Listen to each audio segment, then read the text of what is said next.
From global headlines to entertainment buzz, I'm Kashish Dhawan bringing you the latest around the world.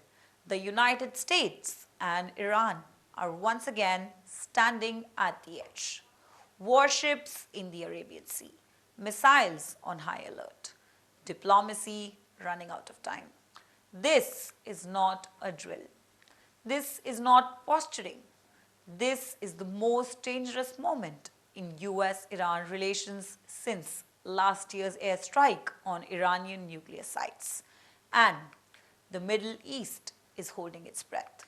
US President Donald Trump has warned Tehran that time is running out to return to the nuclear talks. He's backed that warning with force, moving US naval assets into the Arabian Sea, including a nuclear-powered aircraft carrier.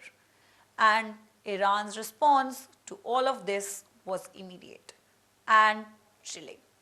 Foreign Minister Abbas Araghchi said Iran's forces are fingers on the trigger and they are ready to strike back at any US attack immediately and powerfully.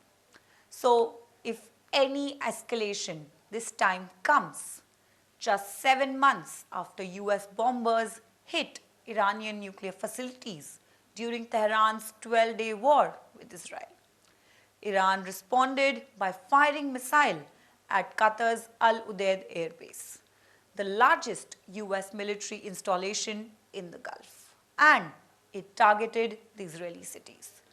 So what does Washington want this time? First is the Iran's nuclear program. Under the 2015 nuclear deal, Iran was allowed limited enrichment but for civilian use.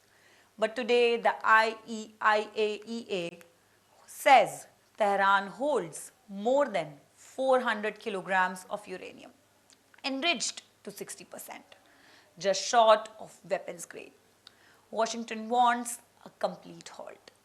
No weapons development, no high-level enrichment, and a surrender of existing stockpiles.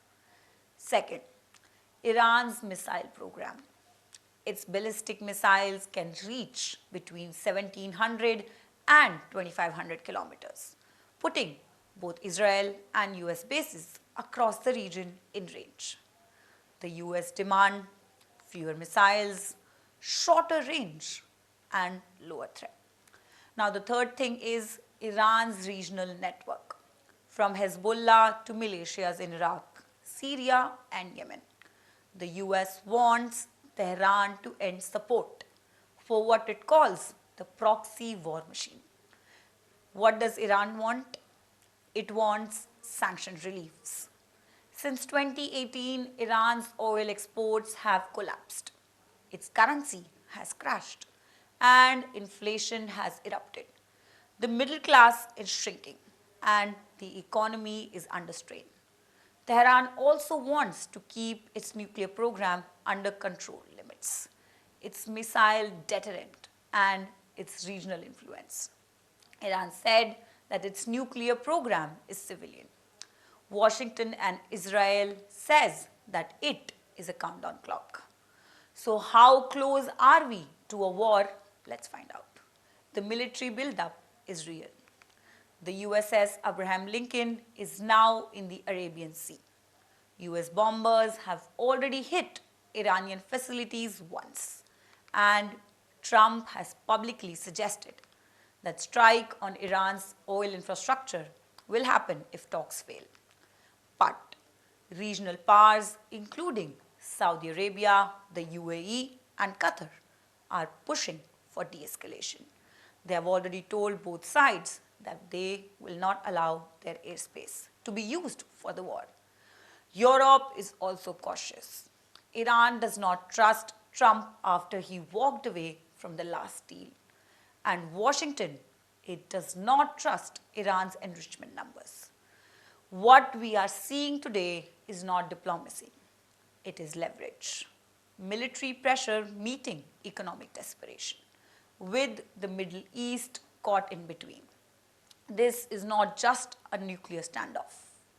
This is a test of who blinks first. the world's most powerful army, military, or one of the most sanctioned states. And if either side misreads the other, this crisis does not end at the negotiating table. It ends and will end on the battlefield. Now the clock is ticking, the warships are moving, and the world is watching. For more such videos, subscribe to the NewsX YouTube channel, hit the bell icon.